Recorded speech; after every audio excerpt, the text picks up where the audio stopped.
আগামী ত্রয়োদশ জাতীয় সংসদ নির্বাচনকে সামনে রেখে রংপুর ৬ পীরগঞ্জ আসনে বাংলাদেশ জাতীয়তাবাদী দল বিএনপির মনোনীত সংসদ সদস্য প্রার্থী ও রংপুর জেলা বিএনপির আহ্বায়ক সাইফুল ইসলাম মনোনয়নপত্র উত্তোলন করেছেন।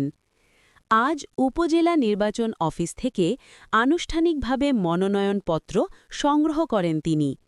এ সময় দলীয় নেতাকর্মীদের উপস্থিতিতে নির্বাচন মুখর পরিবেশ সৃষ্টি হয়। উত্তোলন করলেন, এর মধ্য দিয়ে পীরগঞ্জবাসীর কাছে কি বার্তা দিতেছেন?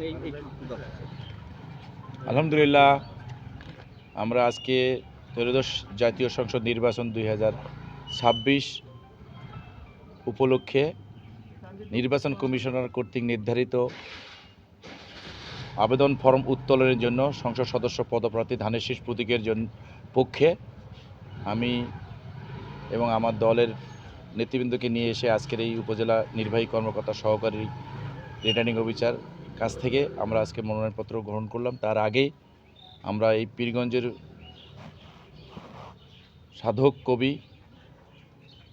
কাজী হায়াত মামুনের মাজার জিয়ারত এবং আমাদের এই জুলাই বিপ্লবের বীর প্রথম শহীদ, যে বীরের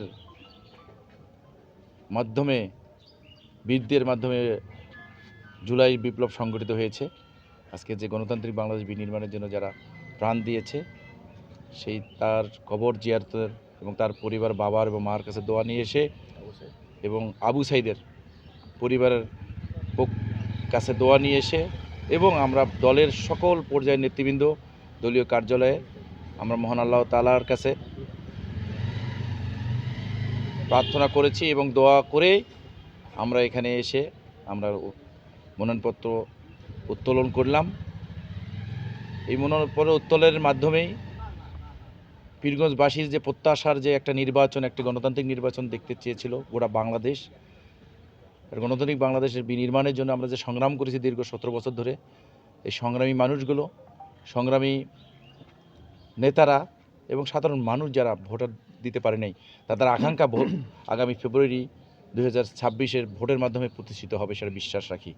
এবং সেই লক্ষ্যে আমরা প্রতিদিনই এবং নির্বাচন কমিশনারের আচরণবিধি লক্ষ্য করেই আমরা ইতিমধ্যেই আমরা প্রতিটি পরিবারে প্রতিটি জায়গায় আমরা ধানের শীষের প্রতীকের জন্য ভোট প্রার্থনা করেছি। মানুষের প্রতি ব্যাপক সাড়া, মানুষ বিশ্বাস করেছে। পীরগঞ্জের মানুষ প্রায় 3,55,000 ভোটার, তাদের যে প্রত্যাশার যে নির্বাচন, সেই নির্বাচন একটা উৎসবে পরিণত হয়, সেই জন্য আমরা কাজ করে যাচ্ছি।